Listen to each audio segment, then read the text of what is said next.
All right, Wheelers, we're back at it this morning. I don't think it's any cooler, but I do feel better. I got a little earlier start this morning, getting a brisket ready to put on the grill. So I went ahead and started taking things apart. I got an idea. I don't know if it's gonna work or not, but I'll take you guys along on this sunny journey. You know, I don't like black trucks, and it seems like every off-road vehicle I get's black. But let me spin this thing around, and I'll show you kind of what I'm disassembling, what I'm trying. If it fails, we'll pivot.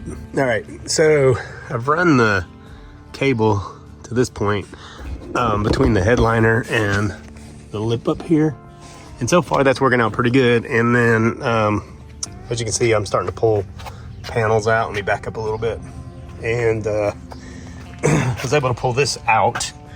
And then don't fall for any of the posts that says this comes out like it does on the fronts. This piece here is separate, as you can see. So I'm just gonna make a gap here like I did. Doesn't seem to be many wires. I was worried about airbags and whatnot. And I'm gonna try to run a pull wire up through the headliner and just pull the head unit wire down this pillar, and then go under the carpet and come up under the seat.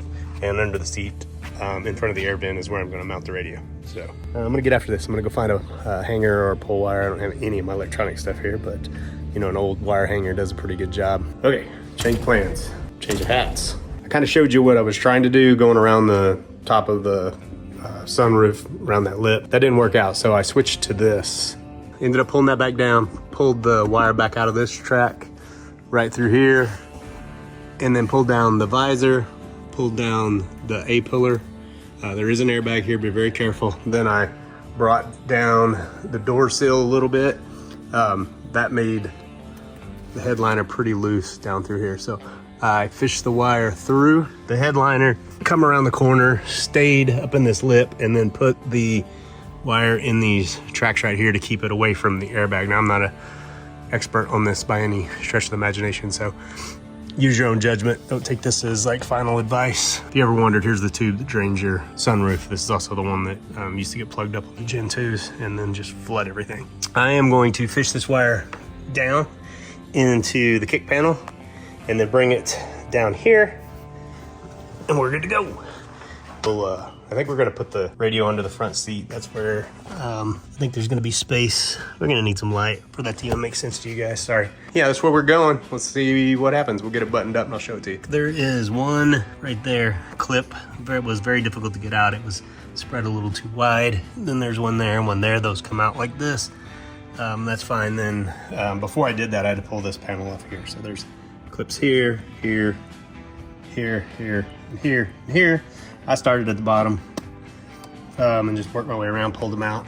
The whole thing came out. I'm gonna fish the wires down, try to avoid whatever all of this is.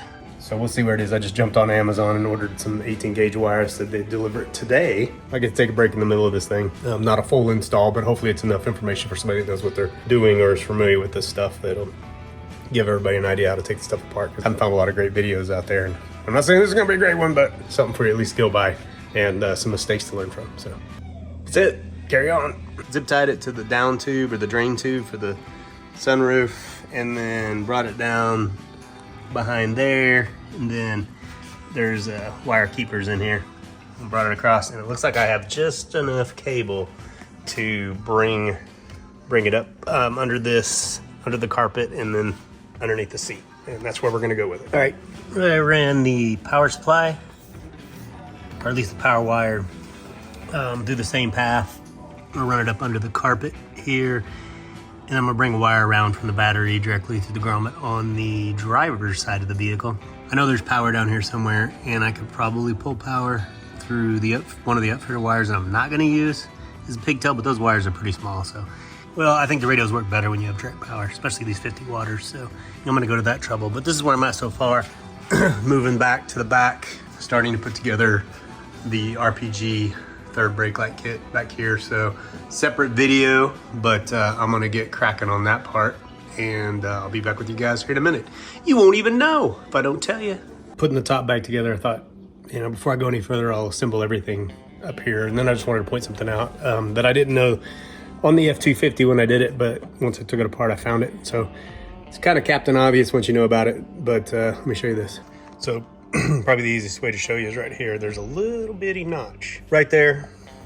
Take a little hook, pop it out. I've seen a lot of people on the internet taking knives and blades and trim tools trying to get in there because it's a pretty flush fit.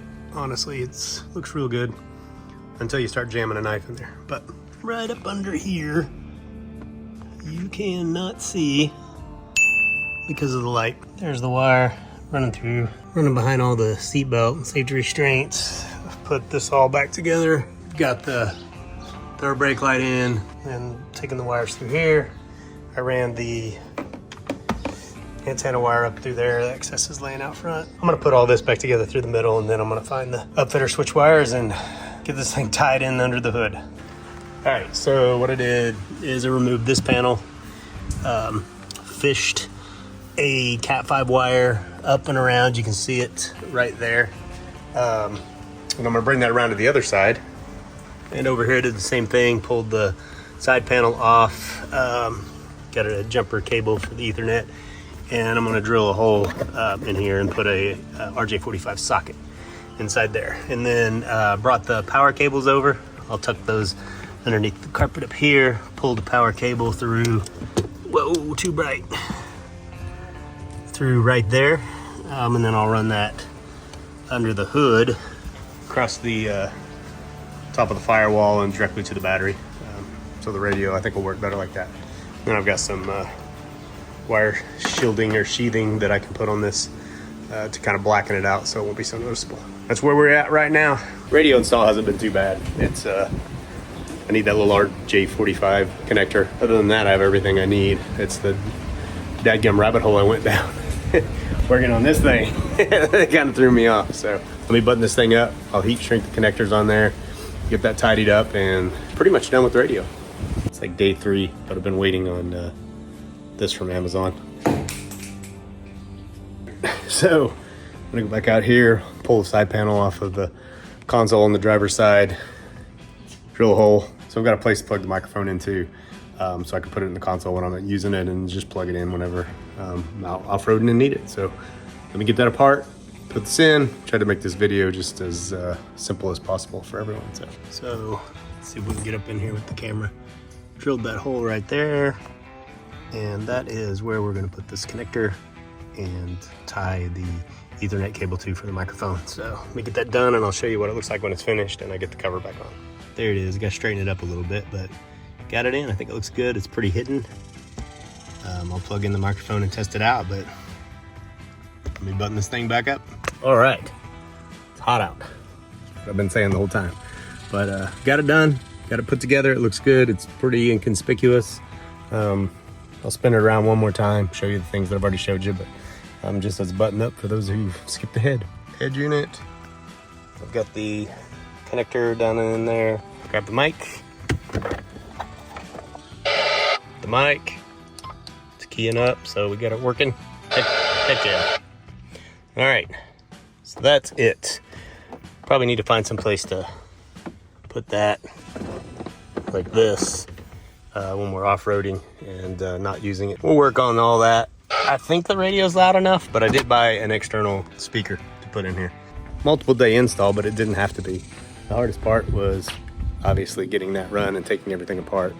Separate video for that nightmare. It wasn't that bad. It's just scary when you start taking a brand new truck apart and you don't know what you're doing. Hope the video was helpful. If it was, I'm almost to 5,000 followers, and see if we can get there. Maybe sub up. Thanks guys, see ya.